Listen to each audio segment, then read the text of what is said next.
Energy. Energy. Happy Halloween, ladies and gentlemen. Jules, I don't think that we're that scary. But we're really dumb. And dumber. Oh, good thing it's just us. Well, welcome to Dudes on Dudes. I'm Julian Edelman. And I'm Rob Gronkowski, a.k.a. Harry? Harry. What's your name again? Lloyd. Lloyd. Happy Halloween. This is Dudes on Dudes. The show where your favorite dudes talk about their favorite dudes. On today's special Halloween episode, we are talking some of the scariest dudes of all time. These guys are intimidating. We're talking Ray Lewis. He set the stage for what Baltimore has become. Who else are we talking? Kent State Golden Flash, Jack Lambert. What if you were lined up and he looked at you with his no teeth? I'd probably be wide open because I'm going to run full freaking speed away from him. And fucking James Harrison. Two flashes. You know, if I hit him hard, man, I'm going to tell you, he's going to pick me up and throw me to the next play. So I never wanted to trigger him. I always just try to get in his way. We'll break down their games. We'll share some insider stories and determine what kind of dude each of these dudes are. And then we wrap it up by comparing some of your NFL favorites to iconic horror villains. Horror movie villains. We're not word guys. We're dumb and dumber. Lloyd. Harry Balls. Let's go. All right, before we talk some scary dudes, we have a big announcement. I couldn't hear you. Too much piping hot pizza over here. I can't hear you. There's so much pizza. Oh, that's right. We hit #1 on Spotify. Thanks to all you guys out there. Thank you to all our listeners. We appreciate your support big time. You guys rock. Thank you. Now we got to hit #1 on Apple. And what happens if we do hit #1 on Apple? I hope more freaking pizza. We got to do double pizza party. You guys got to tell us what we should do so we can have a pizza party. Subscribe and write a review. Doesn't this give you nostalgia of when you were a kid? Just sitting down eating a slice of pizza when you eat something good? You want to know what this pizza reminds me of? Chuck E. Cheese's. That pizza always looked so good on the commercial, but it was never that good when you went there. You're right, but when you were a kid, it was good. When you're a kid, any kind of pizza was good. You need to help us by planning another pizza party, guys. Send us some suggestions. Pizza party. All right, back to the episode. Have a pizza. Julian, who's our first scariest dude of all scariest dudes? Our first guest that we'll be talking about on the Halloween edition of Dudes on Dudes, scary guys. We'll start with former teammate of mine on Inside the NFL, Ray Lewis. You scary SOB. Let's see what AI has to say about him. All right, we got some dude synopsis here. Scariest dude, #1 is Ray Lewis. Let's see what AI has to say. What's AI got to say? Ray Lewis is widely regarded. Ray Lewis is widely regarded as one of the greatest middle linebackers in NFL history. Known for his intense playing style and leadership on the field and off the field, he overcame personal challenges and became a motivational figure, often speaking about discipline and perseverance. Lewis had significant impact on the Baltimore Ravens, leading them to 2 Super Bowl victories and earning the Super Bowl MVP in 2001. Wow. I was 12 years old in 2001. Jules, how old were you? About 15? 14, 15? 15. Notably, he is the only player in NFL history with over 40 career sacks and 30 interceptions. Instinctive. Additionally, he was a 12-time Pro Bowler and a 2-time NFL Defensive Player of the Year. Ray Lewis for you, ladies and gentlemen. Brought to you by AI. I think the AI is pretty right. I worked with Ray as soon as I retired on Inside the NFL. And in those pre-production meetings, he would speak.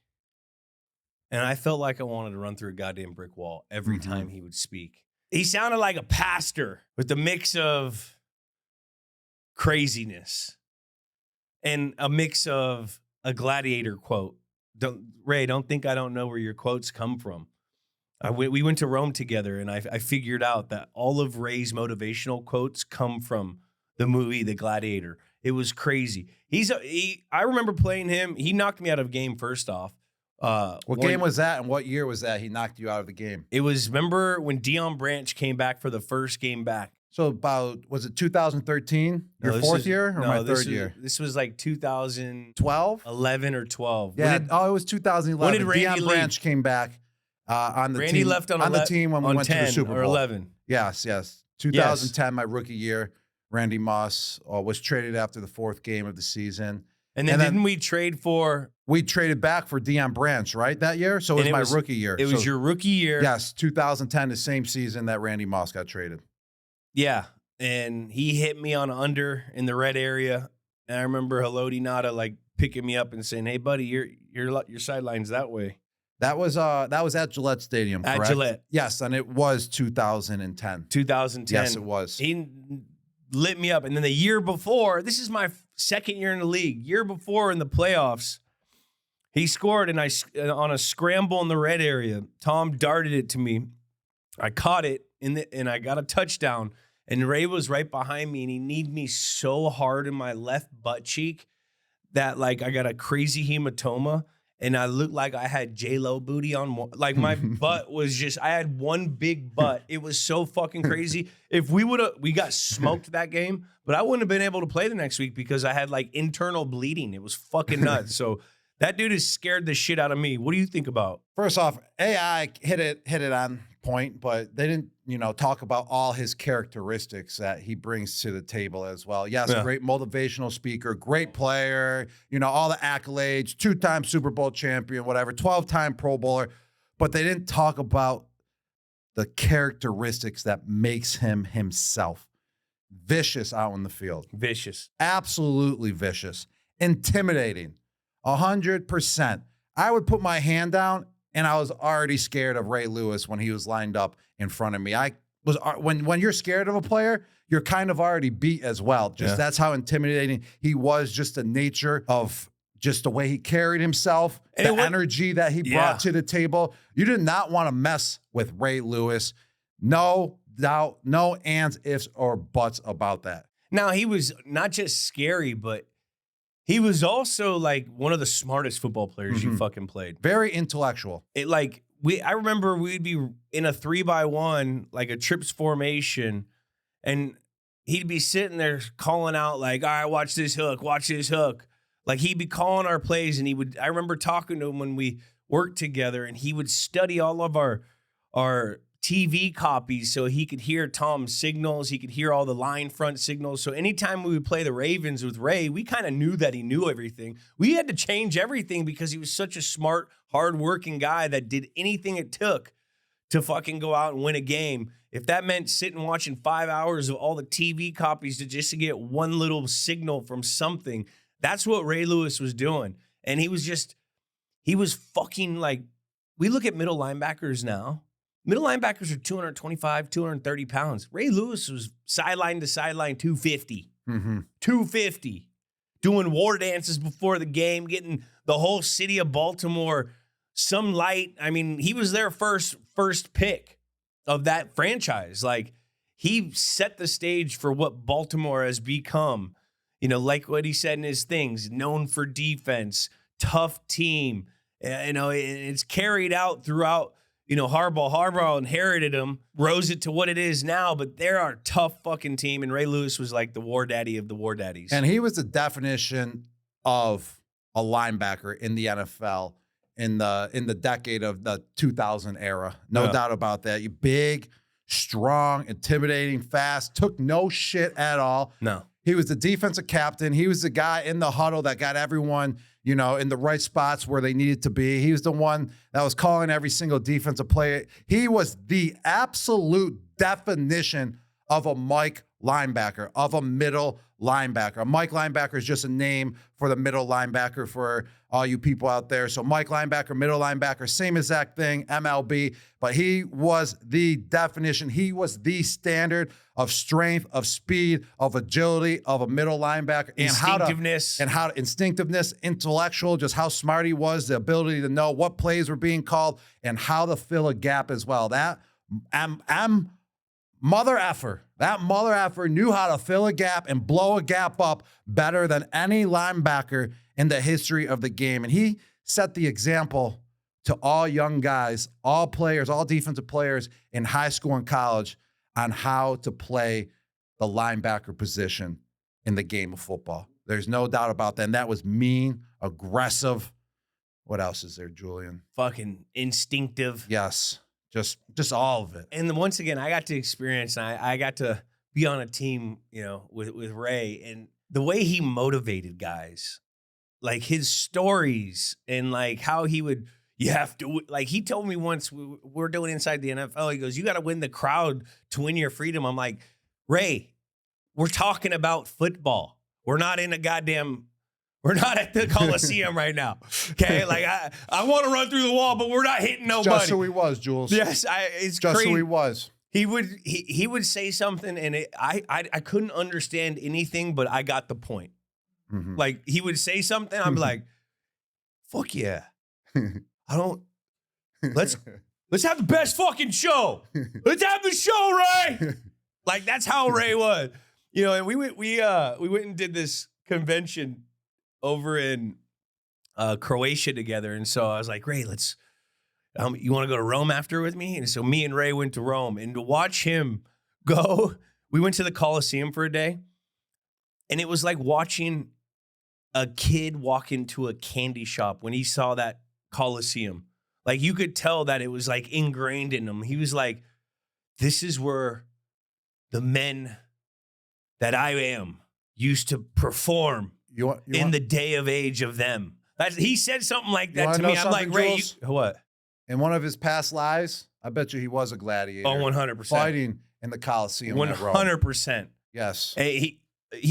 I saw he literally had a single tear when he walked, and he saw just how grand and old and how you could see him using his imagination for all the freaking fans and stuff, and guys ripping each other's goddamn heads off, and he loved it. Wait a second. Do you think he was one of the gladiators back in the day, or was he one of those lions? No, he was in the gladiator. Coliseum. He was he both? He was Lionheart. Lionheart, but a gladiator? Yeah, Lionheart. Lionheart like Van Damme.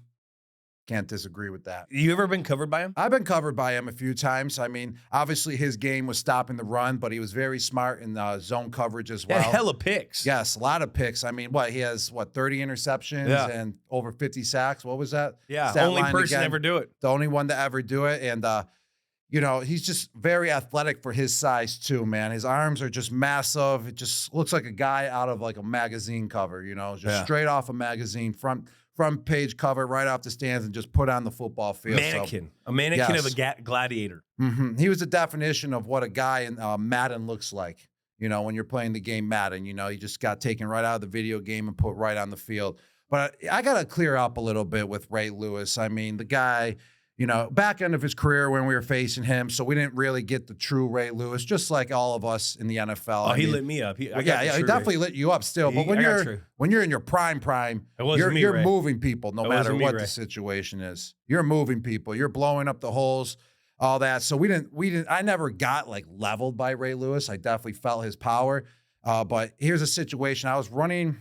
This thing goes viral all over Instagram all the time, where it's a clip of me running over Ray Lewis. But let me get this clear out there.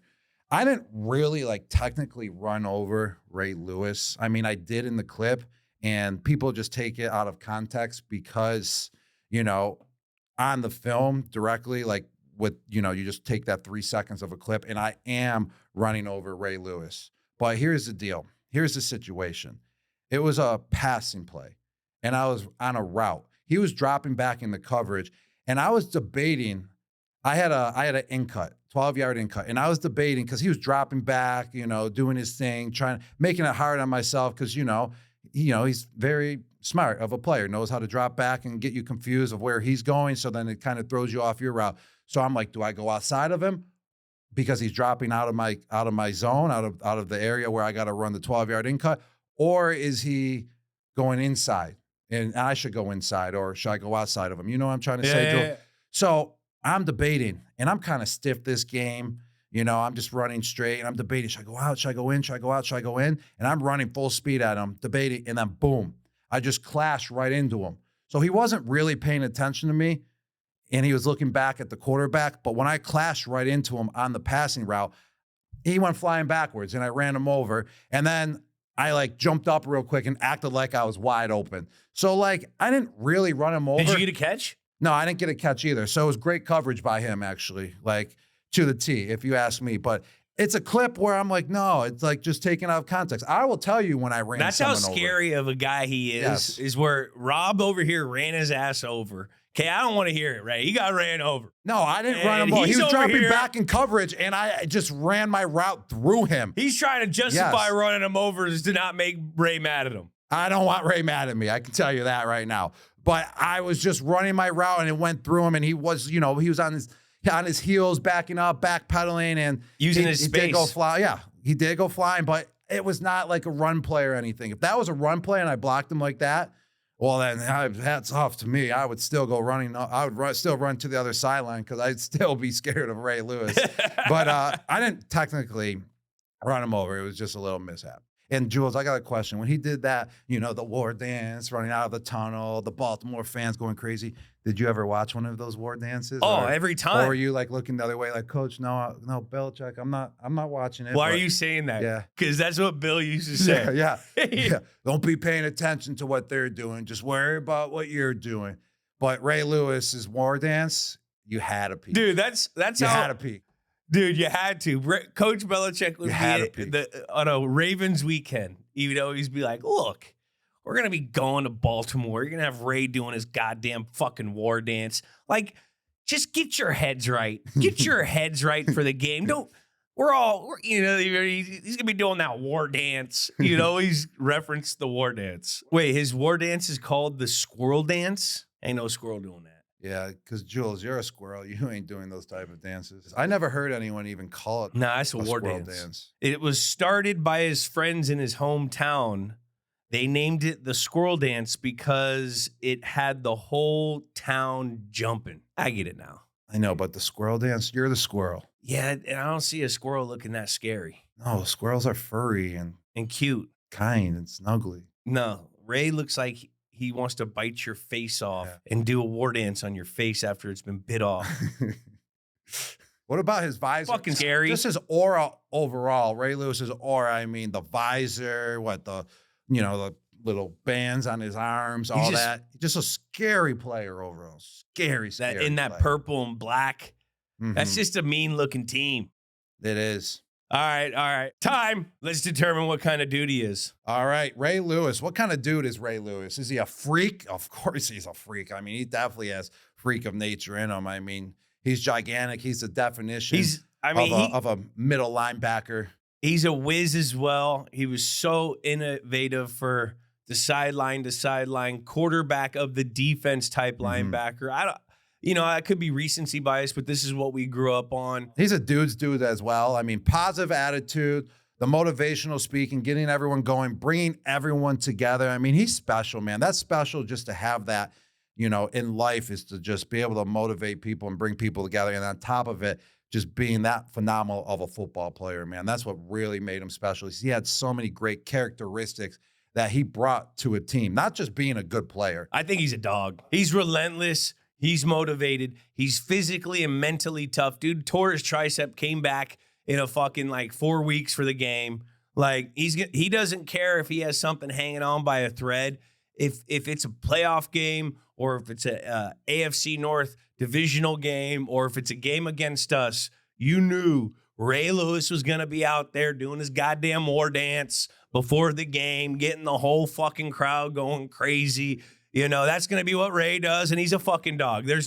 He's a dog. He is a dog, and anytime you're a dog, you get the job done. And he got the job done every single time he hit the field. Let's go to our next guy. I ain't never messing with Ray. Hell no. I'm going to be best friends with him. And he would love the shit out of you. Ray's the best teammate ever. Who's our next, Roberto? Our next scary is from one of the scariest eras of football, where they didn't care if they were injured. No. They didn't have doctors to treat their broken ankles or broken legs. They just threw them back out there. Yeah. This was the scariest times in the NFL. Concussions didn't matter. That means if you had stars, it meant that you were extra tough. And this guy is in that era. And he was one of the scariest ones in that era. Fucking scary. And I'm getting scared. The dude looks scary. He Who looks we got? scary. Who do we got? He looks like Halloween. We got Jack Lambert, ladies and gentlemen. OMG. Played for the Pittsburgh Steelers. Jack Harold Lambert. Jack Lambert, Golden Flash. What's AI got to say about old Jack? Start the clock now. All right. Hit that clock. Jack Lambert. Jack Lambert was an intimidating and fierce linebacker, known for his aggressive playing style and toothless snarl. No teeth. Off the field, he was a private person who preferred a quiet life, often retreating to his farm. Lambert had a profound impact on the Pittsburgh Steelers, leading them to 4 Super Bowl victories in the 1970s with our guy, Terry Bradshaw. the original TB12. Terry. Oh, good old Terry Bradshaw. Uncle Terry. He was a 9-time Pro Bowler and an 8-time All-Pro, earning the NFL Defensive Player of the Year award in 1976. Notably, he recorded 28 career interceptions and was a key figure in the Steelers' dominant defense. You want to know what I loved about Jack Lambert? He wasn't the traditional size of a linebacker, especially back in the heyday. He was, once again, a guy from Kent State University. Go Flashes. Was he drafted into the NFL? Yeah. He was drafted. He was a 4th rounder. I know that he had, not the ideal. 46 overall. 46 second overall. Rounder. He didn't have the ideal size going into the NFL as well. I think he was 6'4", about 210 pounds coming out of Kent State, and they wanted to put some bulk on him. So he didn't really play, at the size of all these other linebackers. And in the NFL at the time, I think he played about at 220? 230.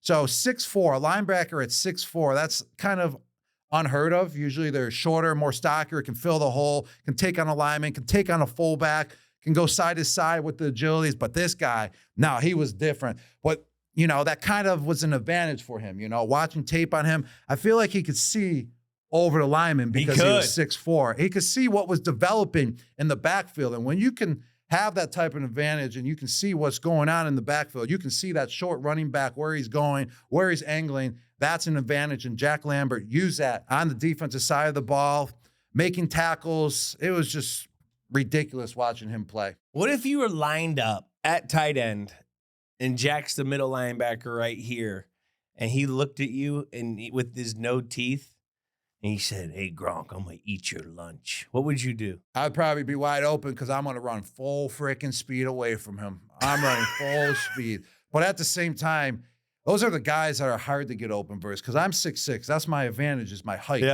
and my size. But when you're 6'4", and yeah, he was smaller than everyone, but dude. Long and lanky. Yeah, long and lanky, but he had Leverage that strength. hit stick. Like it's kind of like a type of strength that is kind of not taught, that some type of strength where you don't go in the weight room to get that. That's that leverage strength. Yes, he's 6'4", whippy strength. Just, skinnier, more athletic than these other linebackers and other players in the NFL. But he had that, that pop. He had a pop in him. And when you have that pop and that toughness, I mean, it doesn't matter what size you are. You can knock down anyone, even if they're 50 pounds bigger than you. He's also like an intimidation factor. You seen the Super Bowl against the Cowboys where the kicker missed the fucking kick on the Steelers, and the Cowboy guy was heckling him, and fucking Jack Lambert grabbed him by the back of his thing and threw his ass down and said, "Hey, boy, shut the fuck up." Like, that, he's crazy. I think the ref was right there, was too scared to throw the damn penalty. Like, that's how scary of a guy he was. I mean, he's not like a big guy. He had a wide receiver built. He had long, skinny legs. Instinctive as fuck. Yes. You throw on his highlights. Yeah, he would blow up the 1 yard, or he'd blow up the goal line play or the short yardage play. But you saw him drop, and he would always make these crazy. He had a lot of interceptions too, I think. Like, he had a bunch. Grew up a Browns fan, played for the Steelers. Big hitter. He was trash talker that backed it up. Probably one of the toughest guys on one of the toughest so-called defenses of all time. That steal curtain. You know, you had Mean Joe Green, you had all these Jack Ham, and then you have fucking Lambert over there who And this a lot guy of these guys are scared of him. This guy had no front teeth. No front teeth. He looked like a hockey player. He was labeled as the scariest looking player in the NFL, on top of being that scary on the field. He's also That's a double whammy. What about his nicknames? No, Jack Splat. Captain Jack. Dracula and Cleats. That's actually tight because he has no teeth. He kind of looks like a jack-o'-lantern. He kind of looks like a jack-o'-lantern. He does in some pictures, some way. And then look at the helmet that he's wearing. With the face bar. mask, with the bar. You got the bar right down the middle. Makes him look even scarier. The neck roll. You saw him with the patent 1970s freaking hand and arm pads. You just see a guy like him giving a freaking clothesline to a quarterback and like spitting on him afterwards. Like that's the kind of guy Jack Lambert was. He's what did it say? JT Thomas? Yeah. He's so mean he hates himself. You got to play like that. What I love about Jack Lambert too is that he had a quote before. It was something along the line of that he just never used football as a popularity contest. You know, he looked at it as it was his job. And you got to appreciate those guys. You love those guys in the locker room because they were all business, and Jack was business at all times. And he didn't care about, who was watching him, how popular he was. He cared about getting the job fucking done, and that's what he did. Who's the modern day Jack Lambert? Man, that's a tough question because there's really no linebackers that are 6'4" in the NFL. Not any middles. No, especially not the it middle linebackers. Probably would have been outside linebackers. It would have been like Urlacher back in the day. Oh yeah, Urlacher. Because Urlacher was like a safety. Yes. That turned into a safety, a good or a linebacker right there. Currently, I'm not really sure if anyone really compares to Jack Lambert. It's a different game. In the current NFL. He also I went to Kent and I didn't even hear any stories about him really. Like he's kind of like an off the radar type guy. I heard he's like in some country town, probably in Ohio, on his farm. I think he's got bomb shelters or anything. If anyone in the Jack Lambert camp hears this, can we get an update on him? We would love to, as a former Flash and a guy that went to the same university as him that likes him. We want to know if he's okay. I think he is okay. Like I said, he just cared about doing his job. He didn't care about the popularity. And he's kind of like that. When was the last time he was seen in the football world? I think it was when the original Steelers Stadium closed down before they were going to build their the new one, Three Rivers. New one, yeah.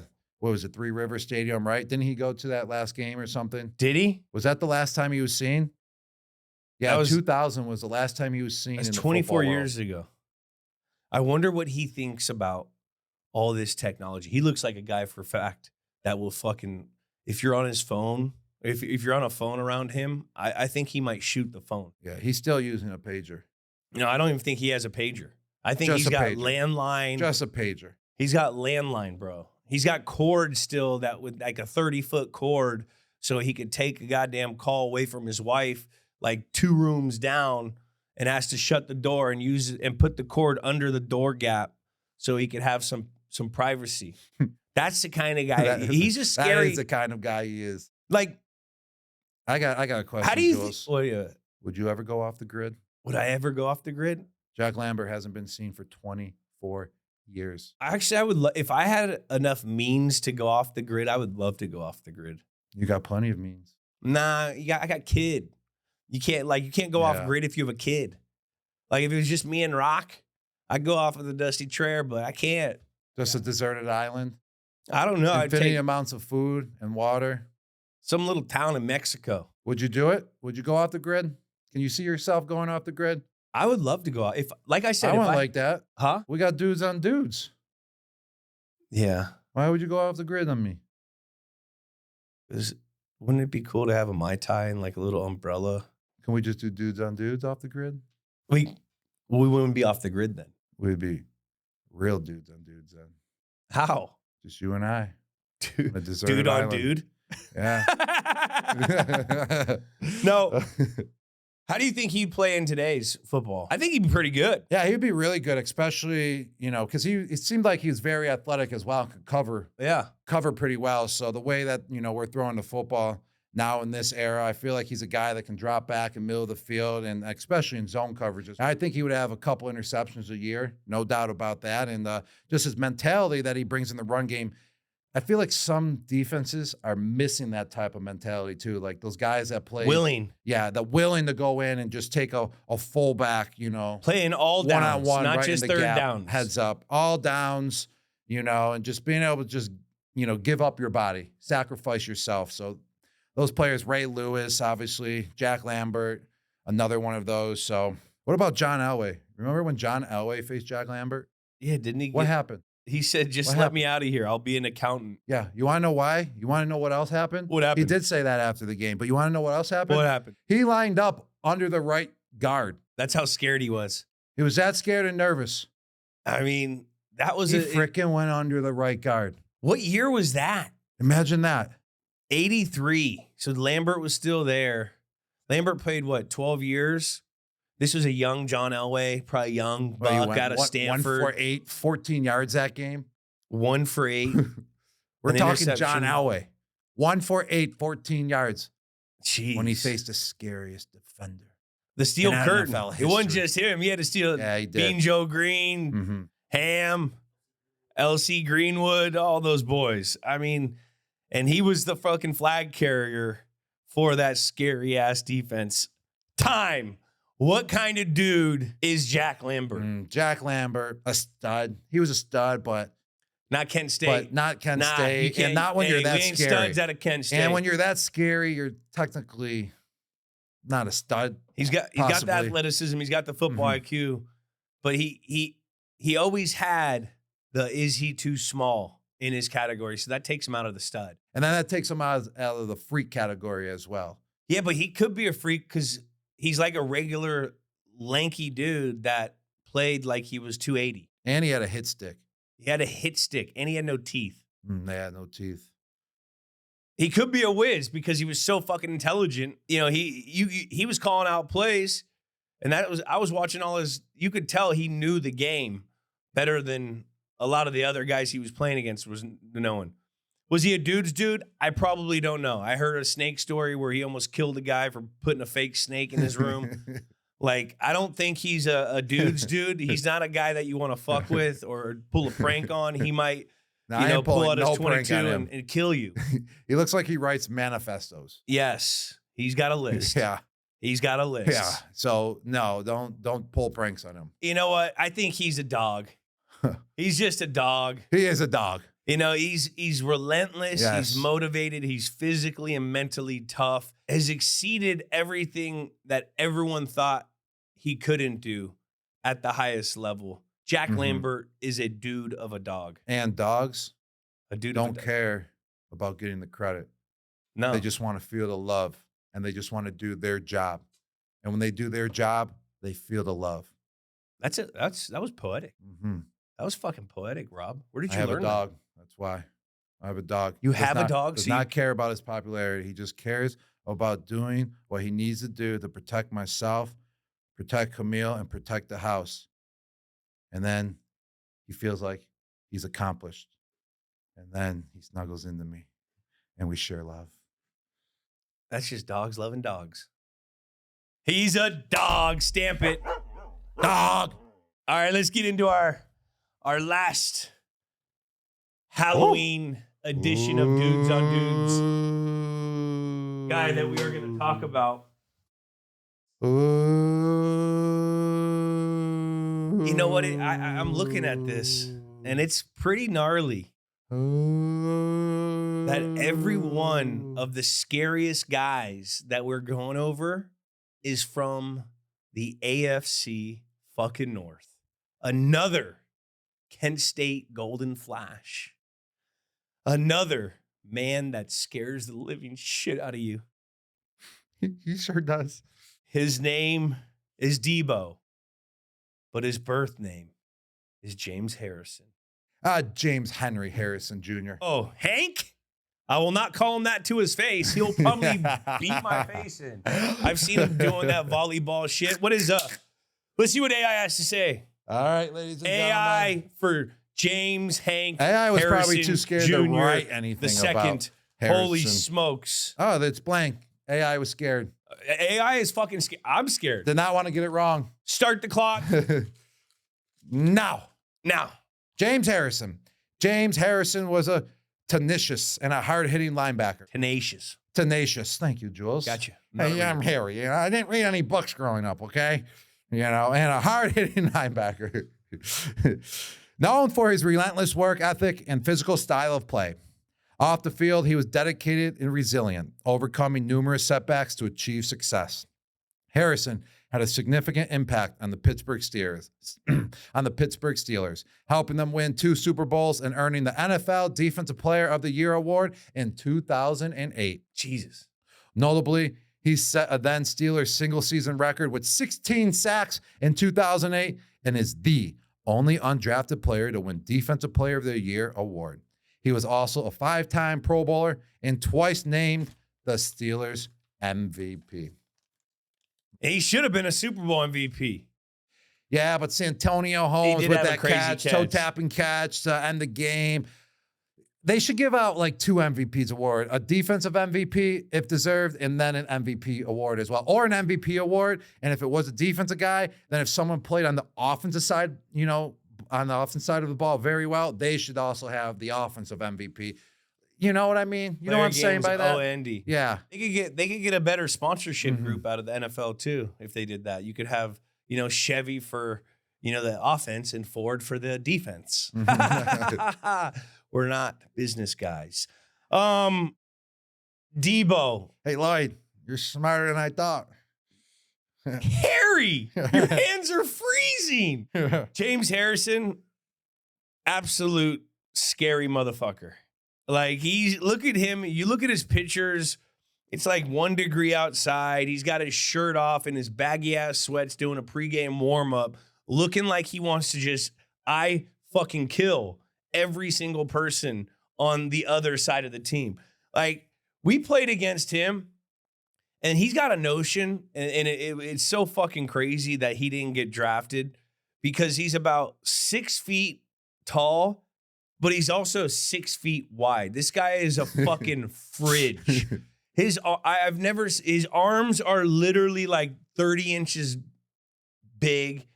I remember he came and played with us in 17. It literally, when he would walk in the locker room, it felt like the scene in Friday when Debo would roll. Everyone would put their chains away. And he was like a nice guy, but he just had that scary nice aura. Guy. Great guy. Scary aura about him. We're like, no, hey, oh shit, what's up? No one wanted to joke with him because you didn't know if he was going to take it or if he could be joked with.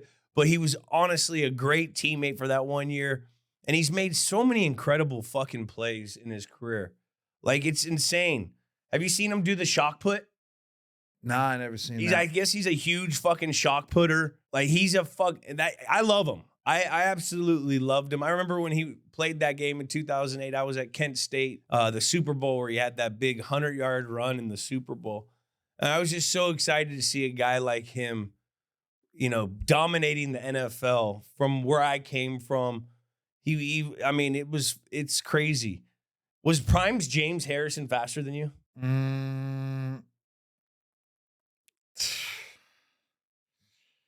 Yes. Was he? Yes. I'm not going to say he wasn't. I had to think about that, and I was like, wait, if I am faster than him, I should not say I was faster than him. That's like me saying I'm stronger than him as well, which obviously I am not stronger than James Harrison. I don't think anyone is, but I'm going to talk a little football, you know, a little technician on the football field here. I mean, in the blocking aspect of the game, and who you're going versus, what type of guy you're going versus, what type of player you're going versus, who you're going versus, because in the NFL, you scout the player you're going versus. You scout them. You see what type of player they are. You see how they react to, you know, the type of blocks that they're receiving and all that good stuff. And what size he is, what height the defender is that you're going versus. You get in his chest, you throw your shoulder. There's so many different techniques depending on who you're going versus. And I love blocking a guy that's like 6'5", my height, who stands up. Because then I can get in his chest, drive him backwards. And a guy that doesn't have that mean look, that mean attitude, and a guy that's not going to get pissed off because I came flying off the ball and absolutely drilled him and drove him back 5 yards and embarrassed him. That was the last thing I was trying to do with James Harrison. What were you trying to do with James? First off, with James, I knew I couldn't get into his chest. The guy is like a bowling ball. Like, you know, that 28-pound bowling ball that everyone wants to throw down the freaking lane and just try to knock down all the pins. And like, you kind of like do it granny style. And it's so heavy, you blow out your back. Well, those are the hardest guys to block in the NFL, especially at my size, 6'6". You know, it's hard for me to get low. It's hard for me to move that type of guy because they have so much leverage. Built-in pad level. Yes, exactly. That's what he has. And with a guy like that and how scary and intimidating he was, and I seen it on film, you do not want to piss James Harrison off. Why? What did you see on film? Yes. What do you see on film? What do you mean? What do you see on film? I seen him take defenders, offensive linemen, toss them. I seen him absolutely level defenders and put them out of the game with a concussion. Dude, he knocked out Josh Cribbs, one of his teammates from college. But, literally knocked his ass out. So therefore, when I'm blocking him, it's a guy that you just kind of want to get in his way. I'm not going to come off the ball and crush his skull. I'm not trying to do that because if I piss him off, you know, if I hit him hard and I trigger him, man, I'm going to tell you, he's going to pick me up and throw me to the next play. So I never wanted to trigger him. I always just try to get in his way, you know, with my shoulder, with my hands. So then when the running back came around and you try to make a play, you know, just get in his way again, you know, so he can't make the play. Could you feel his strength? I could feel his strength because then if I start going strength for strength, that's when I lose. Yeah. No doubt about it. That's when I lose the block versus a guy like that in leverage. So every time I just try to just kind of play patty cake, you know, try to let him absorb me. So if I did fly off the ball, he would fly off the ball too. And then I would go backwards and he would have that separation. And the guy would pass. So I just try to stick on him like a sponge, you know, and just always didn't let him out of my rear view mirror. Just always staying in front of him, never trying to piss him off, never trying to give him a cheap shot. That was the way I blocked James Harrison. And it was a whole different style when you go versus a player like him. That's crazy. See, we're here talking about Rob used to block the biggest, baddest dude on the defensive line. That's fucking nuts. You don't see, it's rarely seen, you know, a matchup with the tight end and the 9 technique fucking D end or what, you know, the outside linebacker that's playing down. Like that's usually not the point of attack a lot of times, is it? You watch that film? Yeah, you always want to get the tackle on those guys. But when you have a tight end in that situation that's willing to do it, willing to get dirty, to the net. That's what expands your offense. That's what expands the run game. That's what expands the play action game as well. And I kind of use that to my advantage. And that's actually what helped me get open plenty of time on the play actions when the linebackers step up because they thought, you know, I'm coming out the block.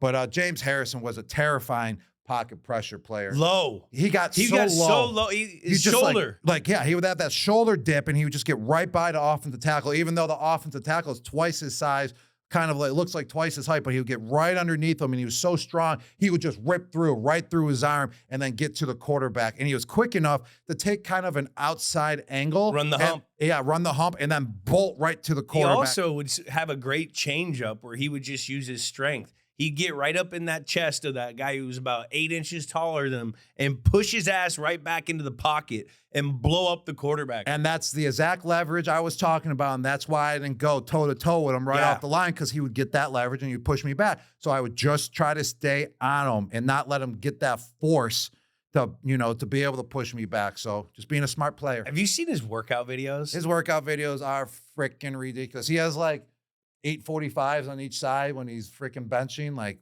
500, like 55 pounds. You see, like, he does. It's just ridiculous. His conditioning, he gets like a 30-pound or a 40-pound medicine ball, and he plays volleyball with it where you have to catch it and throw it. I have seen that.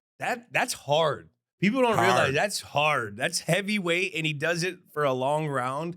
Like, it's so fun to watch his workouts because he does like some world's strongest man shit all the time. Where like he'll have like a boulder he's pushing or he's fucking pulling a goddamn car or throwing fucking rocks that are like 900 pounds. Like he's just he's a cool dude, man. And the one thing, would you agree? Does his voice not match his body? I think it does match his body. It does? Because I don't think it's like a low, scary voice. It's not as low as you expect. Yeah, so I don't think it, like you would think with that guy, he's like, hey, how you doing? You're expecting that low. No, It's not high though. no, it's not high. It's kind of like in James, I'm between, not saying you have a high voice. which is kind of good because imagine if it was that low, it would be like even scarier. yeah. Like I really remember scary. he gave I got one of his shirts. Remember he had the Debo shirt Yeah. in the locker room? I still have Yeah. the Debo shirt somewhere here. He's like he can lift like whatever 600 pounds, bench, squat, deadlift. But what I love about him is that he always posts his resume of recovering, Yeah. of how he recovers off of those lifts, how he was recovering in the NFL, and he would put like 350 acupuncture needles in his Every body, day. like every other day, and he Yeah. would post about it like, you got to be a freak. You got to be intense in order to get 350 needles poked inside of your muscle tissue and just take it like an absolute champ. Like that just shows like he's dedicated. Like he's doing whatever it takes to be at that level that he needs to be at. Who is the Mount Rushmore of strongest guys we played with, you think? I would say Sebastian Vollmer, left tackle. Was Vince Wilfork. He was super strong. He didn't really have to even like work out that much. He would just walk in the weight room and toss up like 500 pounds in the bench. Yeah. Marcus Cannon. Cannon was the strongest guy I ever saw. In the squatting world. Oh my gosh. I remember Cannon would be squatting and there'd be 15 fucking 45 and the thing would be bouncing. I swear, I think he had like 12 45s on each side. Remember that? And yeah, the bar would be bending. It'd be bouncing like it was a fucking Q-tip with fucking rocks on it. Mm-hmm. Like, it was gnarly. That was a good imitation right there. And then Brandon Bolden for pound. Bolden didn't even work out. He was like, yo. But he pound for pound when we do all those oh like. Oh my gosh. I wasn't saying like that was a bad thing. He didn't work out. He didn't need to work out. And then I'm like, dude, how are you so strong and ripped? He's like, yo, I carry my kids around. And I'm like, dang, I got to start having kids. And I still haven't started. And this is 8 years later. I would still be playing if I had 10 kids. You would always do those. Remember, we'd always have to do those explosion recordings for some certain things like the Kaisers. And he would always be the absolute, he'd blow people out by 1,000 points because he was just so explosive strong. I'd say that's probably our Mount Rushmore. Yes. His last Kent State game. You know who he sacked 5 times? Miami of Ohio. Oh, Big Ben. His fucking teammate. Ben Roethlisberger. No one's off limits. No one is off limits. We saw what he did to Josh Cribbs when he was in a Browns uniform. We saw what he did to Ben Roethlisberger when he was in a Miami of Ohio uniform. Like, he is fucking Freddy Krueger, bro. This is the perfect guy to have on the goddamn Halloween episode. We're talking about his, defensive skill set and all that. But what about every time he had an interception? He always almost like brought that ball back to the house. Obviously, with one of the biggest Super Bowl plays in history, the 100-yard return versus Arizona Cardinals. And if they scored right on that drive, they were saying the game was going to be over going into half because the Cardinals had that big of an advantage and that much momentum going in. But he saved the Steelers that game with that interception to the house. It looked like he was about to be tackled 8 different times, and he just kept going and kept going and kept going. He's kind of like a fullback mixed with a running back when he's running the ball. It's like Mike Allstott. Yes, exactly like him. He's Mike Allstott of the defensive side of the ball. Did you hear that he's going to be fighting Ocho Cinco? He will be fighting Ocho Cinco. Ocho Cinco versus James Harrison. What are you thinking, Ocho Cinco? What the fudge are you thinking? I'll tell you right now, Ocho Cinco's got some balls. He does have some balls. He raced a horse. He's fought a couple times. And he's lost all the fights, though. Has he? Yeah, he lost a fight. He fought one time. There's something to be said about a man that loses a fight and keeps coming back. Keeps coming back. Ocho Cinco don't back down. He doesn't. No, he doesn't. But what's he thinking? What is he thinking? I don't. It's UFC, right? It's MMA style. MMA style. Yeah. The only way you'd have to fight James Harrison is if you go box him. If he couldn't bring you down. Ocho Cinco is 6'1", 190 pounds about, I would say. He's probably like, yeah. He lost to Brian Maxwell in a boxing match. Did he? Yeah, it wasn't that I'm not pretty. saying he probably beat the shit out of me, but I'm not fucking James Harrison. James Harrison is a scary man. Should we go? We should go. I got a what if scenario. Do you think we can beat James Harrison if we tag team versus him? You mean if we tag team James Harrison? No, like you and I versus James Harrison. I really don't know. And I consider myself a tough guy. And I consider you a large, tough human as well. We would have to game plan. You have to game plan because the Steelers do what they do. They do what they do. They do what they do. They do. They do it very well, but they do what they do. They do what they do, and they don't adjust. They don't adjust. They do what they do, and they do. Well, we'd have to game plan James Harrison for that fight. Time. All right. But what kind of dude is James Harrison? Okay, I have two that I think he is. I don't think he's a dude's dude. I played with him, and he was kind of a dude's dude, but I was too scared of him the whole time for him to think that he was a dude's dude. The freak. He's either a freak or dog to me. I think it's a crazy thing that if he's a freak, that he was an undrafted freak. That's probably a stat that we'll never say again. And that's freaky. I mean, he is a freak for sure. I would not disagree with a freak. He has dog in him. There's no doubt about that. He's a relentless dog. He's a dog he's a pit bull. He's just never going to stop. It's the pit bull that's untrained. That has the locked jaw and just never letting go until that jaw finally gets tired after like 10 hours. You got to put him down. I think you got to put him down basically. You got to kill him to let him go. But he's also a freak with that interception and the stride. His stride when he's running is ridiculous. I mean, it's freaky to have a stride like that at that size with that much mass and to be able to run like that. That's freaky. That's freaky tangibles. Dude, no one, they say he's 6 foot. That dude's 5'11". He may be 5'10". He about my height.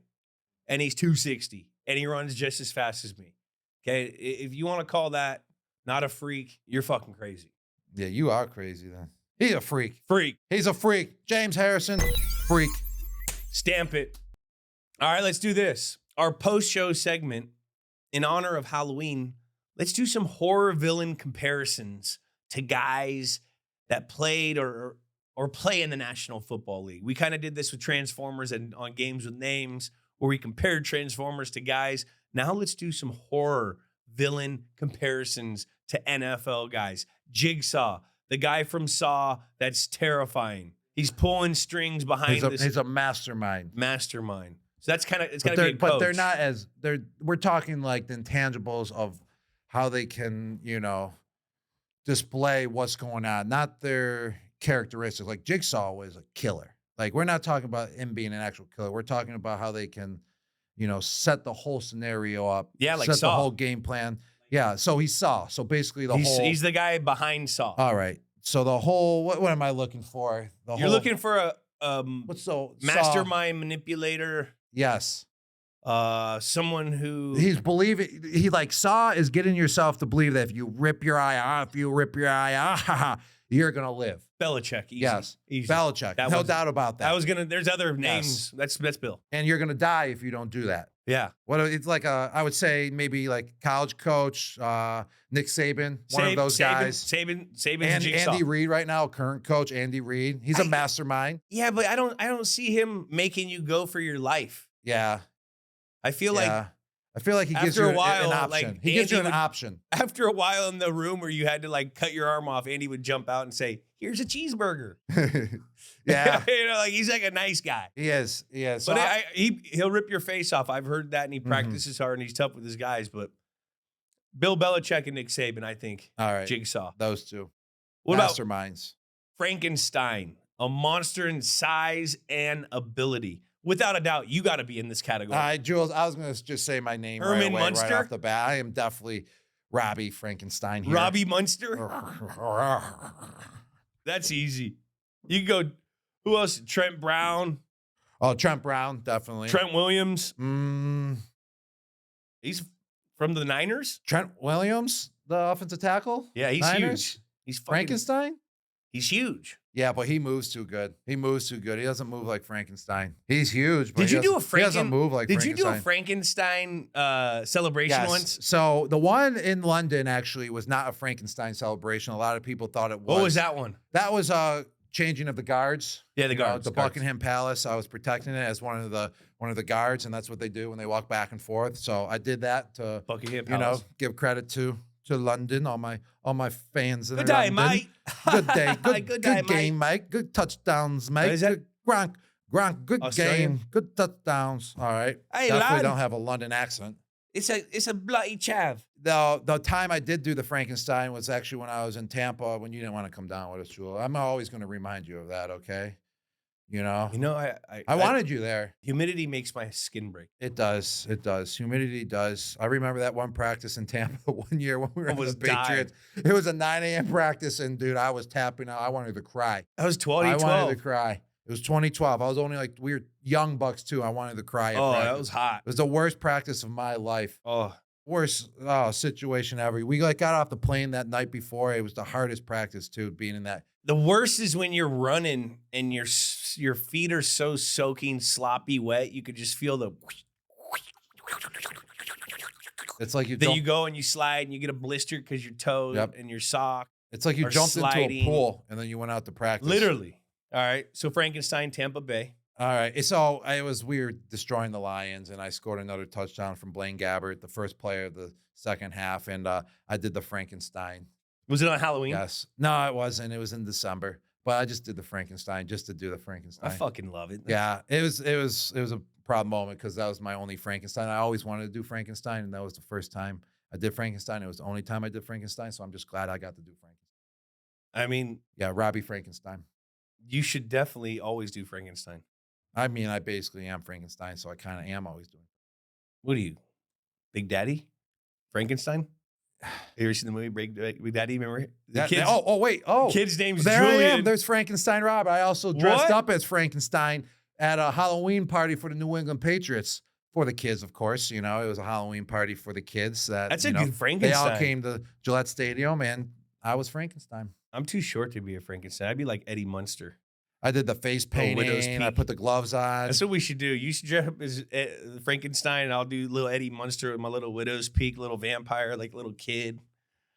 Mike Myers, who will not die, invincible, brute, got a knife in his hand. Jack Lambert. Jack Lambert looks like he's Mike Myers. I would go with always comes back. Is that Myers? Mike Myers, right? He's always never dead. Back. Always he's coming still back. Going. Still has movies. His comebacks are still going. Yes.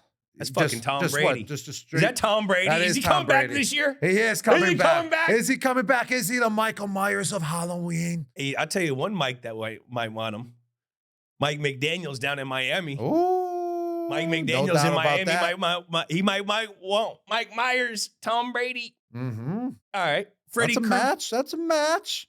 But maybe not a match made in heaven, but it's a match. What about Freddy Krueger? Oh, he's scary. So haunting your dreams / nightmares. He haunts you. Yeah, he's not like a killer. He's kind of nice a little bit in ways. Yeah, but he just haunts you. It's not like he's killing you, right? He don't kill you. I don't remember those movies. I honestly, I was a Halloween movies guy with Michael Myers. I got terrified of and they're still going. I actually was watching the last Michael Myers movie on a plane like a year and a half ago. It was the new latest Halloween that came out. And I swear to you, I was on a plane and I was scared shitless and I turned it off after the first 30 minutes. And I never, ever done that with any movie in my life. I was that scared, dude. What did you do? Swear to you, I was fucking that scared. Did you hit up the flight attendant and say, "Can I have a warm glass of milk, please?" No, I just turned it off and just put on like a comedy to just try to get it out of my mind. It was scary. So who's Freddy Krueger? Oh, if we're talking on the defensive side of the ball, current players like Max Crosby. Oh, Crosby could be. I think Lamar would haunt my dreams if I was a defensive coordinator. Lamar Jackson. I mean, Jesus fucking Christ. Is he going to run? Is he not going to run? What if he feels like he doesn't want to run today and all the weapons everywhere? Like, he's a nightmare. Peyton Manning. He haunted defensive coordinators. Forever. Tom, he could be put in there, but he's also Mike Myers. Yeah, he's just Mike Myers. He just won't die. Yeah, just keeps going. Mahomes, he's fucking terrifying to dream about if you're another team. And Vic, he's playing his worst football ever and he still wins. Vic back in the day being the first running quarterback to that ability. I mean, no one knew how to stop that. Freddy Krueger can go anywhere. What about Pennywise? Which one's Pennywise? The clown? Pennywise. I never even seen Pennywise in my life. That's it, the clown. Never seen it in my life. Never even heard of the name Pennywise before, but I've seen that clown face before. He slumbers for decades before reawakening to renew his own terror. A book-ended Super Bowl career of sorts. Back from the dead. Back from retirement. Biggest clown. That'd be like you or I. Yeah. Yeah. But we're not clowns. Maybe like once every slumbers for decades, but comes back for a reawakening. Oh, I mean, if we're talking like, is JJ Watt going to come back and play? No, if the Texans need him, coming back. How many? He's out. This is back. His first year out, right? No, second year. Second year? Yes. He still looks good. He does look good. He looks great, actually. He looks mammoth. Who's coming? Or what about Kurt Warner? Warner? Mean, wasn't he in the NFL and then he went and played arena football and then he came back to the NFL and bagged some groceries. Everyone's dreams for bagged some groceries. Couple came years back from there. Did he win a Super Bowl? Yeah, he won. Yeah, he won one. Greatest show on turf. Yeah, with the St. Louis Rams. St. Louis Rams. Yeah, so Kurt Warner almost went back to back. Yeah, almost did, but guess who beat him? Patriots. Tom Brady. Patriots. Bill Belichick. Yeah, so that's a good category. And our last category, one that got me as a child. I was terrified of this. Chucky, Child's Play. I was like 8 years old. My brother scared me so bad once when I was a kid with the doll that he ordered that I was too scared to shower. But I was too scared to shower. So my mom, because my brother terrified me with this when I was like 7 or 6, could have been 12, made my brother sit in the bathroom while I showered because I thought something was going to come get me in the shower. So he had to sit on the toilet. My mom was sitting there. So you have to do this. This is what you did to your little brother. I'm like, I can't do it. I can't do it, Mom. He's going to give me Chucky. So who's the Chucky? I can't relate to that, Jules. I'm sorry. I was never a doll guy either. I don't know. You have a sister, so you probably know a lot about dolls. Dude, that's not terrifying to you? Child Play wasn't tearing? I never really watched Child Play. Never really watched any movies with Chucky. I probably seen 10 minutes worth, and like it wasn't really my style. It wasn't really my style. Watch the original Chucky. I've seen, clippets of it. Watch the original Chucky. Wasn't my style. Yeah, it's fucking terrifying. It is. It's terrifying. I mean, John Gruden looks like Chucky. Yeah, he does. John Gruden's definitely a Chucky. He looks like him. He does that Chucky face. Have you seen him on Instagram lately? Yeah. No, I haven't. I don't follow John Gruden. I didn't even know he was on Instagram. Dude, it's so good. He has this one where he's sitting there and he's like got a coach's sweat from being on like a treadmill for like 10 minutes. You know, coaches get all sweaty and he's like, yeah. I'm sweating right now. I just got done watching Jaden Daniels' film. Like, I'm like, what the fuck? I love Gruden, man. Gruden loves football. He loves football. It'll be football. Interesting to see if he can get back in. It'll be interesting. He tried. Woodhead kind of looks like Chucky. Oh, Woodhead. Yes. Little doll out there. Yes. Woodhead. Oh, for real. I hear he's Danny Woodhead. Oh, man. He was like Chucky, though. He would trick you. He'd be like, yo, you really want to practice today? Like, he was the most negative, positive guy of all times. Like, yo, like you really want to practice? Like, why are we playing football? Like when's the bye week? When is the bye week? We need to get on a vacation. I'm like, yo, it's the second week in training camp, Danny Woodhead. Get away from me. I'm trying to enjoy lunch and get ready for practice, and you're trying to freaking convince me that I should not go out there. And then he goes out there, the most positive guy. Let's go, guys. Let's go. And he's running full speed every play. I'm like, what the you just saying you didn't want to practice? This is what he would do. He'd come in and he goes, is anyone else's hamstrings feel like they're about to blow up? Yeah. Like that's what he would say. He'd go, does anyone else think that their calf muscles about to fall off? And we gotta go do a double date right now? Like that's how he would do it. And I'd be like, no. And he'd be like, yeah, but just think about it. Yeah. Just think about your hamstring blowing up. And you sit there, you're like, it's blowing up. And then you see Woodhead at practice, he'd be lighting it up. He'd be fucking fine, full speed. Come on, Woody. He was great. Good luck. He's qualifying. He's trying to qualify for golf again. I mean, he's a fucking stud golfer. I hope he gets it this year. Yo, if he took that technique that he was doing with us in the facility, like, oh, is your hamstring about to blow? If he goes up to a golfer like, hey, are you feeling it today, man? I'm not really feeling. He can, because golfing is all about mind games. It's about mental. Yo, you got to get up in the head. So he can get in the golfers' heads, and he can just win just doing that technique, right? Let's go, Chucky. Like that. Get in the heads. Let's go, Woody. Let's go. Well, that was fun. Halloween edition of Dudes on Dude. That's been another episode of Dudes on Dudes. What could we do better next episode? What could we do better next episode, Jules? I'm not sure. So comment. Let us know. Let us know. Let us know, please. We want to get better. We're coachable. Yes, we are coachable. Tell you one thing about us. We were very coachable.